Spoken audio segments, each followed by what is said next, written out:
इसी जगह, इसी र्यून्स में, इसी सन टेम्पल में फिल्माया गया है। उसके बाद अभी लेटेस्ट मूवी आई है कोई, हैदर है, आप एक बार देखिएगा ज़रा, उसमें भी आपको इसी सन टेम्पल में उसकी भी शूटिंग की गई है। और फिर अस्सलाम वालेकुम फ्रेंड्स, कैसे हैं सभी। आज छुट्टी है, 14th है, फ्राइडे है और जुमा का दिन है, बिल्कुल ऑफ। तो ऑफ डे पे आप सभी जानते हैं मैं कभी ना कभी किसी जगह पे टूर करता हूँ। कल का मेरा जो पिछला व्लॉग था जो कल मैंने अपलोड किया है वो आप लोगों ने देखा होगा, कपाल मोचन टेम्पल पे था। ऐसा टेम्पल है जहाँ पे अस्थियाँ विसर्जन के बाद जो सारी प्रोसीजर होता है वो इसी टेम्पल पे होता है, वो मैंने आपको कंप्लीट बताया। आज हम जा रहे हैं अनंतनाग में और यहाँ जा रहे हैं मार्तंड टेम्पल पे। बहुत ही पुराना 8वीं सेंचुरी का, 8th सेंचुरी का बड़ा ही प्राचीन और हिस्टोरिकल टेम्पल है। और ये जो टेम्पल है इसमें पूजा नहीं होती। अभी रिसेंट ही ये इन्फॉर्मेशन मुझे मिली, मैंने कहा शेयर कर लूँ आपसे। इंडिया जो और जम्मू हमारा पर्टिकुलर JK पूरा, और इंडिया में हमारे टेम्पल्स तो बहुत सारे हैं। सन टेम्पल टोटल 3 हैं बड़े टेम्पल जो सन टेम्पल्स हैं। एक गुजरात में है मोढेरा में, दूसरा जो है वो कोणार्क में है उड़ीसा में, और तीसरा टेम्पल जो है वो जम्मू कश्मीर में है। और जम्मू कश्मीर में भी अनंतनाग में मटन में है ये। और एक और जो इन्फॉर्मेशन है वो ये है कि किसी भी सन टेम्पल में अब पूजा नहीं होती, मतलब कि वहाँ पूजा नहीं की जाती। बट आर्किटेक्चर इतना खूबसूरत है और बहुत ऐतिहासिक है, हिस्टोरिकल हैं, तो इसलिए बड़ी मान्यता है इसकी हिंदू धर्म में। बाकी धर्म वाले भी अगर जाते हैं तो कोई इशू नहीं होता। सभी जानते हैं कि हमारे इस्लाम में है कि किसी के मज़हब को गलत नहीं बोलना, किसी के मज़हब के ख़िलाफ़ कुछ नहीं बोलना। हर बंदे को हक है, वो जिसको चाहे वो अपना खुदा मान ले, अपनी अपनी बात है। तो आज हम देखेंगे सन टेम्पल। लास्ट टाइम मैं वालिद साहब के साथ आया था, जब मैं अशमुकाम गया था, मैंने आपको उस व्लॉग में भी कहा था कि मैं नहीं जा पाया। तो लकीली फॉर्चुनेटली किसी बहाने से देखो खुदा ने उस तरफ का रास्ता बनाया। तो आज मैं आपको दिखाऊंगा सन टेम्पल और साथ में थोड़ी इन्फॉर्मेशन और दूंगा। कश्मीर को क्यों कश्मीर बोलते हैं, अनंतनाग को अनंतनाग क्यों बोलते हैं, लास्ट टाइम भी थोड़ा बताया था, इस बार भी बताऊंगा, तो प्लीज़ बने रहें।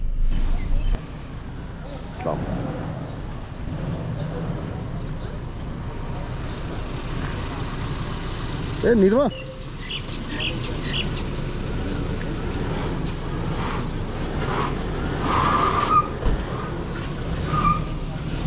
After covering a distance of 4.5 kilometre,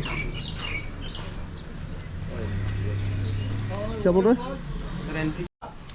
4.5 kilometre आप अनंतनाग के KP रोड से जब करके आएंगे तो फिर आपको यहाँ पहुँचना है। आर्कियोलॉजिकल साइट है ये, एंशिएंट टेम्पल, मार्तंड टेम्पल की।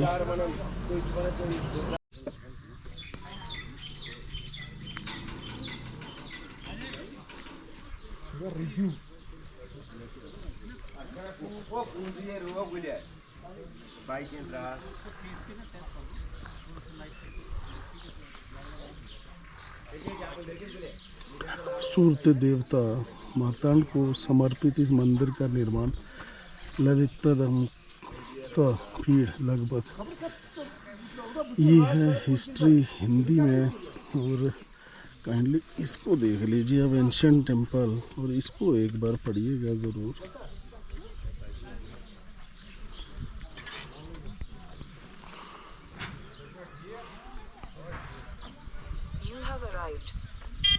मार्तंड का कदीम मंदिर। और आपको ये नहीं करना है, वीडियोग्राफी ट्राईपोड से नहीं करनी है। No portion shall be use for purpose of holding, meeting नहीं करनी है।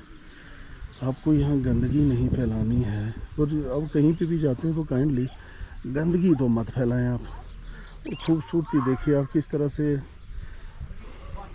ये एक पार्क के रूप में इसको डेवलप किया गया है। वहाँ से एंट्रेंस है, यहाँ आपको एंट्री करनी है। और फिर आप देख सकते हैं किस तरह से खूबसूरती से इसको डेवलप किया गया है। और इस तरह से ये आपको हर जगह पे मिलेगा, कश्मीर में पर्टिकुलरली, कि ये पत्थर का जो काम करते हैं। वहाँ पे देखिए आप, हमारे एक मुस्लिम हैं, वो इसकी देखभाल भी करते हैं। ये पूरा एक, आप ये कह सकते हैं कि ये पूरा कंप्लीटली एक गार्डन के शेप में अब इसको डेवलप कर दिया गया है। कितना खूबसूरत सा एक वुडन यहाँ पे डस्टबिन है, बैठने के लिए आपको स्ट्रक्चर्स बनाए गए हैं। कितने खूबसूरत से इसको एक गार्डन को गार्डन जैसे डेवलप करने के लिए कोशिश की गई है। देखिए यहाँ फ्लावर्स हैं आपके लिए, गुलाब है, अलग अलग कलर के हैं, पिंक है, सभी हैं। ये बाबा देखिए हमारे यहाँ पे घूम रहे हैं, अभी इनके साथ बात करने की कोशिश भी करेंगे। सीटिंग एरियाज़ हैं 1 2 3 4, वहाँ उस तरफ यूथ बैठ के इंजॉय कर रहे हैं, और उस साइड पे हमारा है मार्तन का टेम्पल।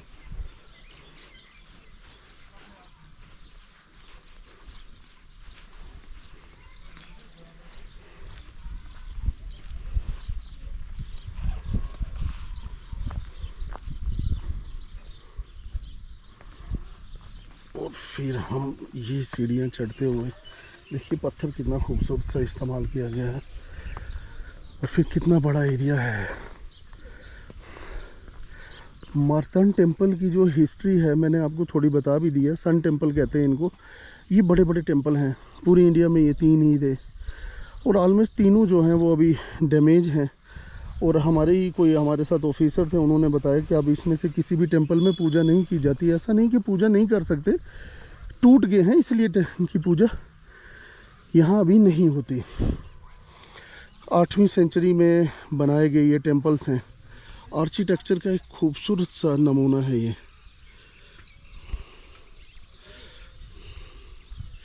आर्किटेक्चरली आप देखेंगे तो ये ज़बरदस्त है। और फिर देख लीजिए आप, ये है रूम्स जो अब बच गए हैं सन टेम्पल के, यहाँ से यहाँ तक। वाह, अंदाज़ा लगाइए जब ये होगा तो ये कितना खूबसूरत और कितना बड़ा होगा। ये 7th सेंचुरी में बने हुए ये जो टेम्पल थे, ये बहुत बड़े बड़े स्ट्रक्चर्स थे, और यहाँ सूरज देवता की पूजा की जाती थी। और फिर समय के साथ में फिर कोई भी हालात जैसे भी हो रहे हों, फिर ये डिस्ट्रॉय हो गया। अभी भी देखें आप लोग, इसके जो विशाल रूइंस हैं वही एक कहानी बयान करते हैं, इसके आर्किटेक्चर को बयान करते हैं। तो चलो करीब से मैं आपको इनका आर्किटेक्चर दिखाता हूँ। ये जो है ये स्ट्रक्चर्स तो बाद में रिनोवेशन में है, बट ये एक्चुअल पत्थर हैं जो टेम्पल को उस टाइम पे बनाने में लगे हैं। आप देख सकते हैं इनकी आर्किटेक्चर क्या है। आप कह सकते हैं कि भाई कला का एक अद्भुत नमूना है ये। वाह, यहाँ पे कोई स्टैचू था जो अभी भी थोड़ा दिखता ज़रूर है, बट क्लियर नहीं है।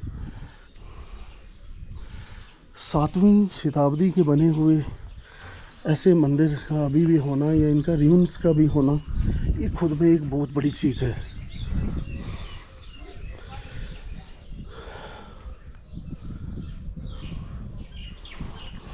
तो वही बात है कि जितने भी सन टेम्पल्स हैं जो अभी भी अवेलेबल हैं, वो सारे सन टेम्पल्स में कोई भी टेम्पल अभी, तो मार्तन टेम्पल्स का ये है कि इंडिया में वही 3 हैं, प्राचीन हैं, डैमेज हैं, पूजा नहीं होती है।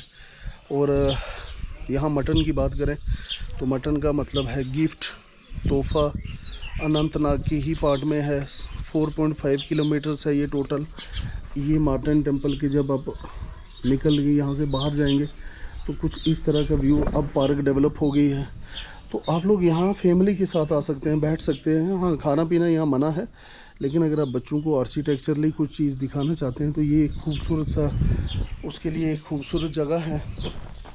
अब सन टेम्पल, मार्तन टेम्पल जो है, जब भी आप आएँ तो आप कोशिश करें इसकी हिस्ट्री ऑलरेडी पढ़ी हो कहीं से, और इसके बारे में अगर ज़्यादा जानकारी है तो वो लोगों तक पहुंचाएं। इस तरह की चीज़ें दिखाना ज़रूरी है, हमारे एक पर्टिकुलरली कश्मीर का हिस्सा है।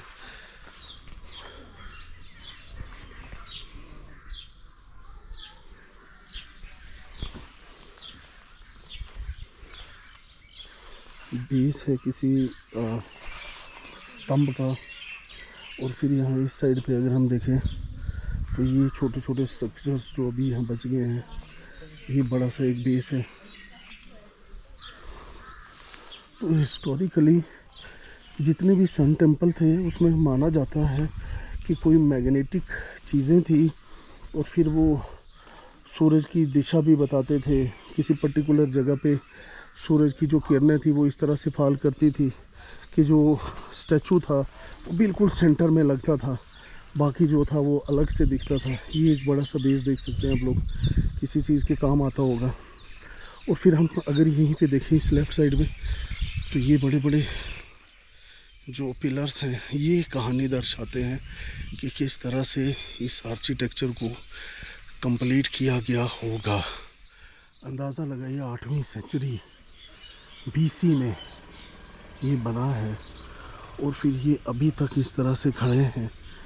और एरिया आप लोग देख लें तो कितना बड़ा एरिया जो है वो ये कवर करते हैं। ये तो हिस्ट्री का एक जीता जागता नमूना है। और फिर इस तरह के स्ट्रक्चर्स हमारी नज़रों से ओझल रहे हैं तो ये बहुत गलत है। आप इस चीज़ को देख सकते हैं, चीज़ बदली मगर ये स्ट्रक्चर्स नहीं बदले। तो उम्मीद करता हूँ आपको ब्लॉग अच्छा लगा होगा। इससे रिलेटेड अगर कोई बातें भी आपको पता हैं तो कमेंट में लिखिए। अगर कुछ पूछना हो तो kindly contact me. Like share subscribe करना ना भूलिए। Thank you so much. अल्लाह हाफ़िज़। अब वो करो इसको।